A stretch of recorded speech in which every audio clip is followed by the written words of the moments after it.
নন্দ একদা হঠাৎ একটা কাগজ করিল বাহির, গালি দিয়া সবে গদ্যে পদ্যে বিদ্যা করিল জাহির।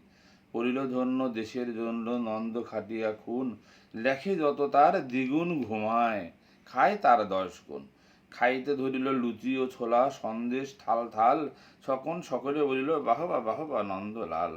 নন্দ একদা কাগজেতে এক সাহেবরে দেয় গালি, সাহেব আসিয়া গলাটি তাহার টিপিয়া ধরিল খালি।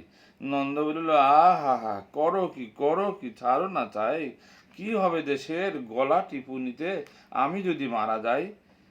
বলো কত অবিহৎ দিব নাকে খ, যা বলো করিব তাহা। তখন সকলে বলিল বাহবা বাহবা বাহবা বাহবা। নন্দর বাড়ি হতো না বাহির, কোথা কি ঘটে কি জানি, চলিত না গাড়ি কি জানি কখন উল্টায় গাড়ি খানি। নৌকা ভীষণ ডুবিছে ভীষণ, রেলে কলিশন হয়, হাঁটিতে সর্প কুকুর আর গাড়ি চাপা পড়া ভয়। তাই